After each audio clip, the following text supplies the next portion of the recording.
नमस्ते दोस्तों। डर की सच्ची दास्तान में मैं आपकी दोस्त आपका स्वागत करती हूँ। आज जो मैं आपको कहानी सुनाने वाली हूँ, इसे सुनकर आप सोचने पर मजबूर हो जाएंगे कि क्या सच में ऐसा हो सकता है। हाँ दोस्तों, ये जो कहानी है इसे सुनने के बाद आपको ऐसा ज़रूर महसूस होगा। आप ज़रूर सोचेंगे। यह कहानी बहुत साल पहले की है। उस जमाने की है जब कंप्यूटर मोबाइल नहीं हुआ करते थे। लिखने का काम कलम और कागज़ पे होती थी। बात करने का जरिया था वो लैंडलाइन फ़ोन, वो भी कभी कहीं कहीं। दूर दराज के ठिकानों में तो बहुत मुश्किल होती थी दोस्तों से बात करना। ऐसे ही किसी दूर सुनसान ठिकानों की खोज में एक लेखक निकल पड़ा था। उसको अपनी कहानी लिखने के लिए शांति और अकेलापन चाहिए था। वो अपनी बीवी और अपने बच्चों को अपने घर में रखकर चला गया। ये उसका हमेशा का काम था। घर वाले इसकी आदत से बहुत परेशान हो चुके थे। उस लेखक का नाम था अशोक। अशोक बहुत ही काबिल लेखक था। वो किताबें लिखता था, नाटक भी लिखता था। अपने जिले में उसका बड़ा नाम था। उसी पर उसकी रोजी रोटी चलती थी। काफ़ी पैसा उसने बना लिया था। अब उसके पास मोटरसाइकिल भी थी और पक्का घर भी। लेकिन कहते हैं ना, जब कुछ मिल जाता है तो जिंदगी में कुछ और पाने की चाहत जन्म ले लेती है। वैसे ही कुछ अशोक के साथ भी हुआ था। उसको कामयाबी मिल चुकी थी, लेकिन वो और ऊपर पहुंचना चाहता था जहां से पूरी दुनिया उसे छोटी लगने लगी। इसी मकसद को पूरा करने के लिए अशोक एक गांव में पहुंच जाता है। वहाँ के डाक खाने में पहुंचकर किसी की पहचान बताता है और उसको एक पता देकर आगे जाने का रास्ता पूछता है। वह व्यक्ति उसे उसके आगे का रास्ता बता देता है। उसकी मोटरसाइकिल चलते हुए एक घने जंगल में पहुंच जाती है। हर तरफ पहाड़ और वहाँ से गिरते हुए झरनों की आवाज़ सुनाई दे रही थी।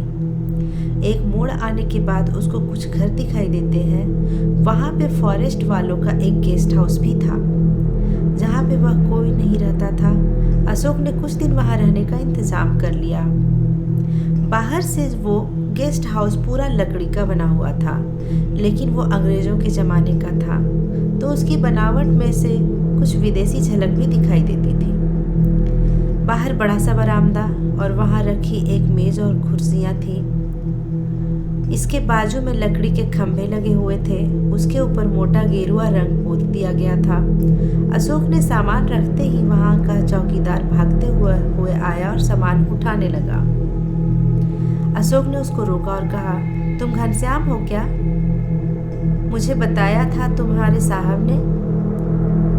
हाँ साहब, मुझे मेरे मालिक ने यहाँ टेलीफोन करके बताया था कि एक बहुत बड़े साहब आने वाले हैं। घनश्याम ने बड़ी ही सादगी से अशोक की तरफ नज़र डाली।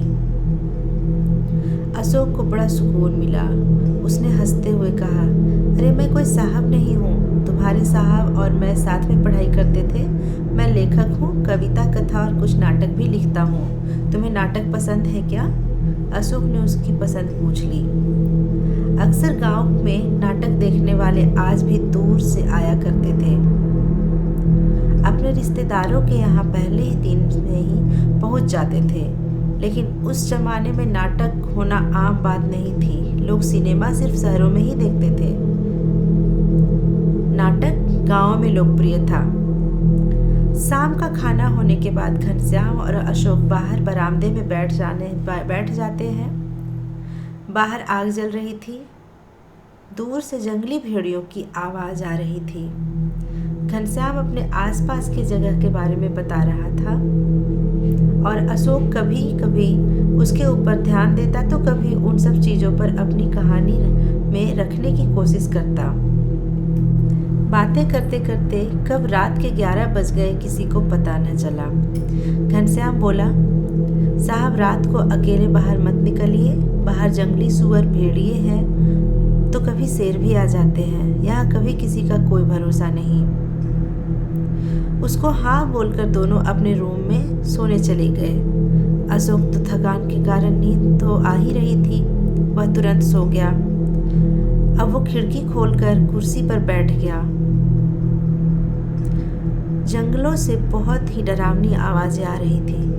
कभी शेर की दहाड़ तो कभी उल्लू की आवाज़ बहुत ही भयानक लग रही थी। उसको लग रहा था जैसे सब उसके आसपास घूम रहे हो।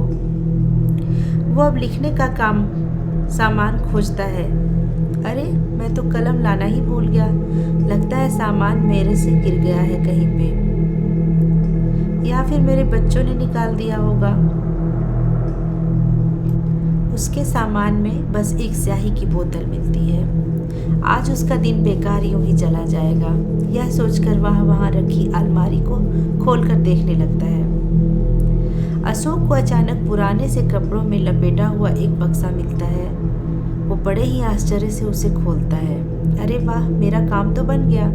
पेन भी और एक बढ़िया सी डायरी भी।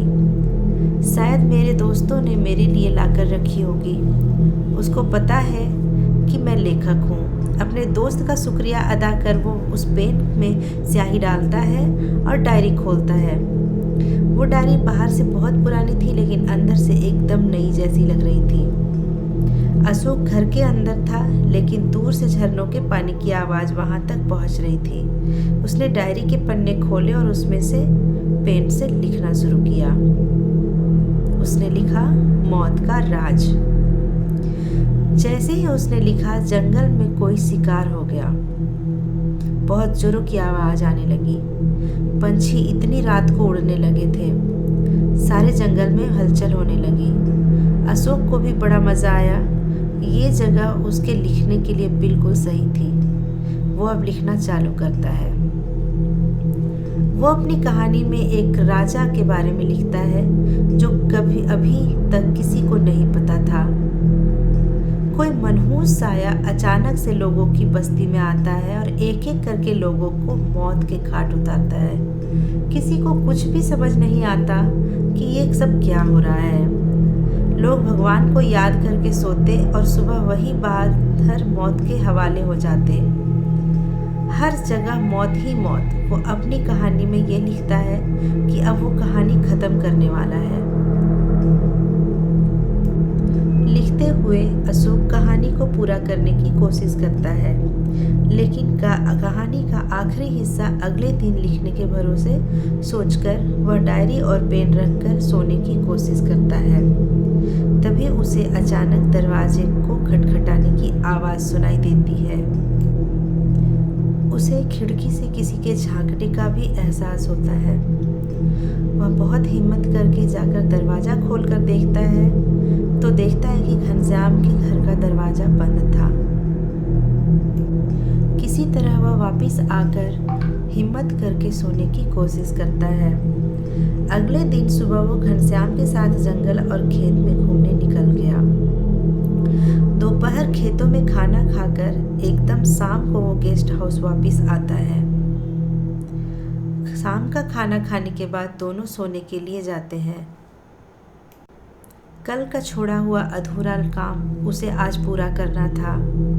वह डायरी खोलता है और कहानी को पूरी करने की कोशिश करता है। रात भी काफ़ी हो चुकी थी, लेकिन आज जैसे उसने कलम उठाई तो लिखने का मन ही नहीं हो रहा था। खिड़की जोर से खुल गई। अब अशोक डर गया। उसने जोर से आवाज़ लगाई घनश्याम को। घनश्याम दौड़कर आ गया। घनश्याम के आते ही अशोक ने उसे सारी बातें बताई। कल रात उसके साथ क्या हुआ था और आज क्या हुआ, सारा वाकया वह सुनाता है। घनश्याम उसे आश्वस्त कर कहता है कि साहब, ऐसी तो कोई बात नहीं है। यह इलाका तो काफ़ी शांत है। आपका कोई वहम होगा। इन सब बातों के बाद घनश्याम अपने घर चला जाता है और अशोक अपने टेबल कुर्सी पर बैठकर लिखने की कोशिश करता है। अशोक अब लिखने में मगन था और वह खिड़की से अपना ध्यान हटाकर अपनी कहानी को पूरा करना चाहता था, पर खिड़की के उस पार कोई तो था। वह वही था, वही आत्मा थी जो उसकी कहानी से बाहर निकलकर खिड़की के बाहर खड़ा था। अशोक अब कहानी में जो कुछ भी लिख रहा था वह स्वयं नहीं लिख रहा था,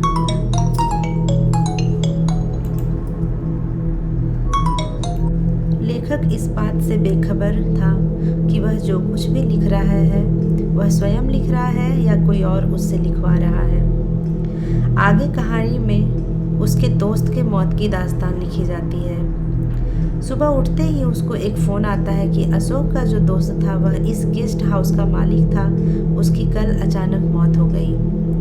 पता चलते ही वह पास के गांव में जाता है। वो अशोक के दोस्त का गांव था। उसको आखिरी कार्यक्रम के लिए वहीं लेके आने वाला था। मौत मानो एक बंद लिफाफे में थी, किसी को कोई खबर नहीं थी। पुलिस भी हैरान और परेशान थी। अशोक को बहुत बुरा लगा। अब उसको गेस्ट हाउस में रुकने का मन नहीं था, लेकिन अब उसका काम होने को था। वो कहानी को ख़त्म करना चाहता था। आज वो उस पेन से लिखता है कि उसके गेस्ट हाउस का नौकर जो उस कहानी में था, उसको जंगल में किसी कोई जंगली जानवर ने मार डाला। दूसरे दिन सुबह घनश्याम का कोई अता पता नहीं था। दोपहर तक राह देखने के बाद भी जब घनश्याम वापस नहीं आता है और उसकी खबर आती है कि घनश्याम को किसी जंगली जानवर ने पकड़कर जंगल में खींचते हुए जाकर मार डाला है। अशोक उसके साथ जाता है। एक पेड़ के नीचे घनश्याम की लाश मिलती है, बहुत ही बुरी हालत में। जानवरों ने उसको पूरी तरह से नोच डाला था, देखने लायक भी नहीं था। अब अशोक को कुछ अजीब और बहुत ही भयानक होने का एहसास होने लगा। अशोक बहुत थक चुका था। गेस्ट हाउस आकर वो अपनी कहानी ख़त्म करना चाहता था। इतना सब होने के बाद अब उसका मन नहीं लग रहा था। आते ही उसने डायरी निकाली और पेन उसे लिखना शुरू किया। अब वो कहानी में आने वाली आत्मा लेखक के परिवार को भी खत्म करने की कहानी लिखती है, लेकिन किसी को कुछ पता नहीं चल पाया ये सब किसने लिखने के बाद।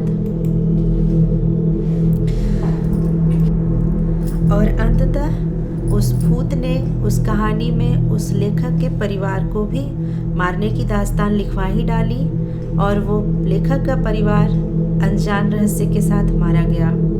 आज तक किसी को नहीं पता चला कि वो भूत कौन था, लेखक को कौन क्या लिखवा रहा था। सब एक राज बनकर रह गया। तो ये थी मौत के राज की कहानी। धन्यवाद।